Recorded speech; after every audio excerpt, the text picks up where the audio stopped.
Welcome to the Sacred Womb podcast, womb-centered wisdom for the arc of womanhood, with me, your host, Melanie Swan.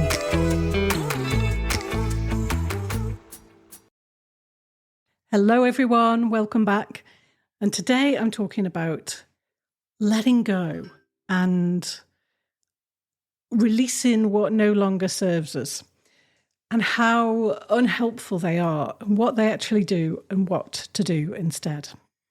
So I see this quite a lot, and I understand why we try and do it, because what happens is we have these patterns. They're basically defenses and coping strategies that are developed when we can't feel what's going on, when it's intolerable. So these defenses, coping strategies get created so that we don't kind of blow our circuits, so that we don't feel whatever's going on that's not nice. So after a while, as adults, we become aware that we're doing things that aren't coming from a place of love. They're generally coming from a place of fear and defense. And what we try and do sometimes is let it go, which I'm just going to say straight, just doesn't work. And we also try the writing it down and burn it in a fire on the full moon. Doesn't work. It does if you set your intention and then follow through with action. But it doesn't work. And releasing what no longer serves me, well, if we could all just do that by saying it, then we'd all just do that. So those don't work. And they're quite common in New Age psychology, and they band about therapy sometimes, and they're a load of crap. Please don't do it.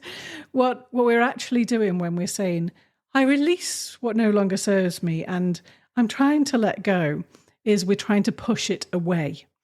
Now, any sort of push away is a push away of our own energy, of parts of us that have been working really, really freaking hard for years and years usually. And the thanks we give ourselves is to try and just push away and get rid of. That creates further fragmentation in the system. It creates a sense of lack of trust within our own psyche. It creates this kind of dissonance with ourselves. So what we can do instead is bring in. So instead of pushing out, bring towards us. So if you have a pattern of relating that you're like, oh, I just don't want to do this anymore. I know it's unhelpful, da-da-da-da-da. Try just sitting, feeling where you feel that fear or that pattern manifested in your body. It's usually sensation. We can't think our way out of these things. We have to feel them. So just try and feel in your body where the sensation is of the pattern, and just try welcoming it. Just try putting your hand over that area and welcoming the part of you that is doing the thing that you're pretty fed up of, and see if that changes things.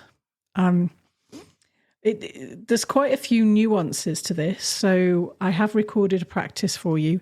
This is not me kind of doing a sales pitch on the podcast, because I want this to be free information.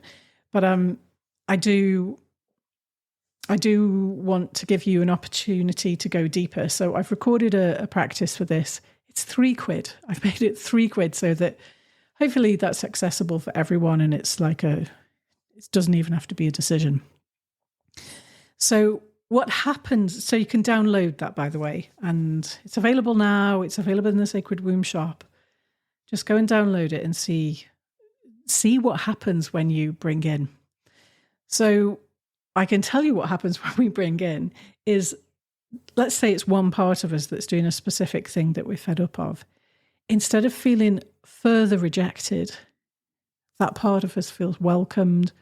We can honor that part of us.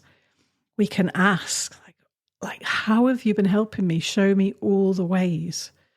And what fears do you hold? And usually these parts of us have been doing jobs alone, these coping strategies just like automatically alone, and just not realizing that they're part of the rest of us, really. So we bring them into a space of as much love as we can muster, and get curious and understand and thank ourselves, and really understand that if we hadn't been doing this way back, then what would we have done? So the consequences are usually quite dire if we don't actually protect ourselves and defend ourselves. So yeah, bring it into love. So what happens in our system then is, say, other parts of us have been doing other things. They see that. So it starts to create an atmosphere internally of, oh, I'm wanted. Oh, I'm recognized. Oh, I'm valued. I'm honored. And usually those are things that we're trying to get outside of ourselves, and maybe get sometimes from other people, but it doesn't stick because there's always this internal way of relating that, frankly, if we stay fragmented and stay pushing parts of ourselves away and expect others to not do that, expect others to welcome us and see us and do all these things, it's a bit like living in a glass house and throwing stones, or whatever analogy you want, really, because we're not giving that to ourselves. We're not doing that for ourselves, which makes it harder for us to do for others as well. So what we want really is to create a welcoming atmosphere within our psyche, within our heart, within our soul, of all the ways we've coped, all the fears that we have, all the doubts, and all that's fabulous as well. So as we generate this atmosphere of welcoming, it not only has our fears feeling recognized, it has our brilliance and our gifts and our abilities also curious that may have been fragmented or tucked away or adapted to come forwards again. And that attitude alone accelerates our healing process and growth process, because we are creating that environment within. Our relationships do change when we create that environment, because people can kind of feel our vibe. They can feel that they too will be welcomed. Obviously, we've got boundaries and some behavior is not okay and all that kind of thing, but it increases our sense of love within. So we start to vibrate with more love, which people feel, and they feel more drawn to us, which ironically, not trying to get the scene, the validity and all the rest of it from outside of ourselves and giving it to ourselves within, then attracts people who naturally want to see us more and want to hear us and are interested and curious, because we are already operating at that vibration. So yes, I hope that's helpful. I'm going to keep this one quite short because I don't want to waffle about it really. And that's it. That's all I want to say. I hope it's helpful. If you want to go deeper, I have recorded a practice as well. I hope that's helpful too. And it helps you create this environment where you can come back home to yourself, because it does feel fabulous. Maybe it feels hard sometimes, but kind of my attitude is like, so what? The hard stuff is already over. Like, come back home to self. Everything's okay.